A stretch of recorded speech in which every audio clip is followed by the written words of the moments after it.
किसान साथियों नमस्कार, स्वागत है आपका हमारे YouTube channel agriculture point number 1 में। किसान साथियों, आज हम बात करेंगे सरसों की फसल में फलियां बनते समय ऐसा क्या करें जिससे कि बम्पर पैदावार हो, या यूं कहें कि उत्पादन ज़्यादा मात्रा में हो। क्योंकि इस समय सरसों में फूल आने की शुरुआत जो है वो हो गई है। कुछ अगेती सरसों की फसल में फलियाँ भी बनना शुरू हो गई हैं। यह आपकी सरसों की ऐसी स्थिति है जो कि आपके द्वारा की गई देखभाल से पैदावार को सुनिश्चित करेगी। अगर आप अपनी सरसों की फसल की देखभाल इस समय अच्छे तरीके से करते हैं, फसल के लिए जो भी जरूरी पोषक तत्व है वह फसल को प्रदान करते हैं, तो निश्चित ही आपको उत्पादन जो हो बेहतर प्राप्त होगा। और अगर इस स्थिति में जब सरसों की फसल में फूल बनने की शुरुआत हो गई है और आप अपनी फसल की अच्छी देखभाल नहीं करते हैं, जरूरी पोषक तत्व नहीं डालते हैं, तो आपका उत्पादन कम होना निश्चित है। क्योंकि गाँव में भी कई बार ऐसा हो जाता है, कई हमारे ऐसे किसान भाई होते हैं जो कहते हैं कि सरसों में फूल आ गए हैं, अब इसमें कुछ भी डालने की जरूरत नहीं है। अगर आप ये देखभाल अच्छे से नहीं करते हैं तो उत्पादन जो है वो आपका कम हो जाता है। तो आइए जानते हैं कि इस समय ऐसा क्या करें जिससे कि उत्पादन या पैदावार जो है वो बहुत ही अच्छी हो। इससे पहले अगर आपने हमारे YouTube channel agriculture point number 1 को सब्सक्राइब नहीं किया है तो सब्सक्राइब कर लीजिए। किसान साथियों, सरसों की फसल में पहली सिंचाई सभी किसान भाई कर चुके हैं। अब बात आती है दूसरी सिंचाई की, क्योंकि अगेती सरसों की बिजाई जिन किसान भाइयों ने की थी वह सरसों तकरीबन 60 से 65 दिन की हो चुकी है। इस समय सरसों की फसल में दूसरी सिंचाई का जो है समय होता है। लेकिन दूसरी सिंचाई करने से पहले हमारे किसान भाइयों को एक बात का ध्यान जो हो जरूर रखना है, सभी किसानों को अपने क्षेत्र के अनुसार, क्योंकि कहीं कहीं हल्की बारिश भी हुई है और कहीं कहीं मौसम पूरी तरह साफ है, धूप खिली हुई है, क्योंकि ठंड का मौसम है, कहीं कहीं पर धुंध भी पड़ रही है, धूप वहाँ पूरे दिन में 1 या 2 घंटा तक देखने को मिल रही है।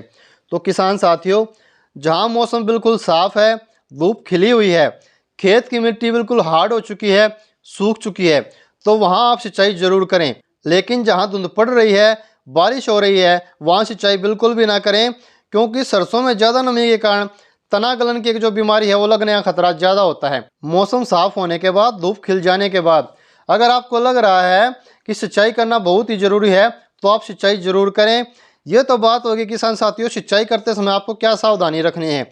अब बात आती है कि इस समय सरसों की फसल अगर किसान साथियों आपको देखने में लग रहा है कि अच्छी नहीं है, कमजोर दिखाई दे रही है, तना मजबूत नहीं है, कहने का अभिप्राय यह है कि अगर आप अपनी सरसों की फसल को बेहतर बनाना चाहते हैं जिससे सरसों में ज़्यादा से ज़्यादा फूल आएँ, फलियाँ ज़्यादा मात्रा में हो, फलियाँ दाने से जो हो भरी हुई हों, तेल की मात्रा अधिक हो, तो इसके लिए आप क्या कर सकते हैं।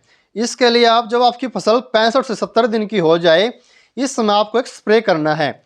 इस समय आपको बोरोन 20% वाला जो आता है 120 ग्राम प्रति एकड़ के हिसाब से, इसके साथ साथ NPK 13-045 1 kg प्रति एकड़ के हिसाब से, और इसके साथ साथ आपको एक फंगीसाइड का प्रयोग करना है जो कि कैमो 75 जो बेस्ट एग्रो लाइफ कंपनी का है, यह साफ के नाम से भी आता है। अगर इसके टेक्निकल की बात करें तो इसमें कार्बोनाइट्रोजन 12% प्लस मैंकोजेब 63% होता है। 500 ग्राम प्रति एकड़ के हिसाब से 120 लीटर पानी में इनका छिड़काव करें। अगर आप यह छिड़काव अपनी सरसों की फसल में करते हैं तो इसके रिजल्ट आपको देखने में ऐसे मिलेंगे जिसे देखकर आप हैरान रह जाएंगे। अब बात करते हैं कि NPK 13-045 आपको क्यों लेना है। सरसों की फसल की इस अवस्था में नाइट्रोजन और पोटाश की जरूरत जो है सरसों के सबसे अधिक होती है, जिसकी पूर्ति NPK 13-045 द्वारा की जा सकती है। फंगीसाइड की अगर हम बात करें तो फंगीसाइड का प्रयोग आपको इसलिए करना है क्योंकि अभी जो है दिसंबर का महीना जो है आधा जा चुका है। इस समय धुंध भी पड़ती है, ठंड भी बढ़ जाती है, धूप भी कम होती है, जिससे मौसम में जो है नमी की मात्रा जो है बढ़ जाती है और ओस की बूंदें जो हैं वो ज़्यादा गिरती हैं। नमी की मात्रा सरसों की फसल में होने से सफ़ेद अर्थवा नामक रोग लग सकता है, या यह रोग लगने का खतरा अधिक होता है, जिससे कि आपकी पूरी फसल जो प्रभावित हो सकती है। इसके लिए फंगीसाइड का प्रयोग करना जरूरी है। अब बात आती है कि बोरोन का प्रयोग क्यों करना है। बोरोन जो है ना, फसल में कैल्शियम और पोटेशियम के अनुपात को नियंत्रित करने में मदद करता है। बोरोन का प्रयोग करने से जड़ ग्रंथियों का विकास जो वो अच्छे से होता है, और बोरोन जो है फसलों में सूखे के प्रति पौधे को सहनशील बनाता है, या यूं कहें कि पौधे को सूखा सहने की शक्ति जो हो प्रदान करता है। तो आपको समझ आ गया होगा कि बोरोन 120 ग्राम प्रति एकड़, NPK 13-045 1 kg, फंगीसाइड जो है वो आपको 500 ग्राम प्रति एकड़ के हिसाब से 120 लीटर पानी के साथ जो आपको छिड़काव करना है। इसके बाद बात करते हैं किसान साथियों, अगर आपकी सरसों की फसल जो है शुरुआत से बहुत ही बेहतर है, जिसे देखने से लग रहा है कि यह बहुत ही घनी है, बहुत ही तगड़ी है, तो उस सरसों की फसल में सफ़ेद रतुआ रोग लगने की संभावना जो हो सबसे अधिक होती है। क्योंकि सरसों ज़्यादा घनी होने के कारण जमीन तक जो धूप नहीं पहुंचती, ऊपर से ओस गिरती है, पौधा दिन में सूख ही नहीं पाता, फिर रात हो जाती है, फिर दोबारा ओस गिरती है। कहने का अभिप्राय यह है कि पौधा जो हो कभी नहीं सूखता, नमी जो हो बनी रहती है और सफ़ेद रतुआ रोग लगने की संभावना बहुत ही अधिक है। इसके लिए हमारे किसानों को क्या करना है, जोड़ियों के नाम से एक फंगीसाइड आता है जो कि बेस्ट एग्रो लाइफ कंपनी का है। अगर इसके टेक्निकल की बात करें तो यह जोक्सिस्ट्रोबिन 18.2% प्लस डाइफेनाकोनाजोल 11.4% इसमें होता है। इसका प्रयोग 200 ml प्रति एकड़ के हिसाब से करें। अलग अलग कंपनीज के अलग अलग नाम से भी आते हैं। यह मिस्टर टॉप के नाम से भी आता है जो सिजेंटा कंपनी का है।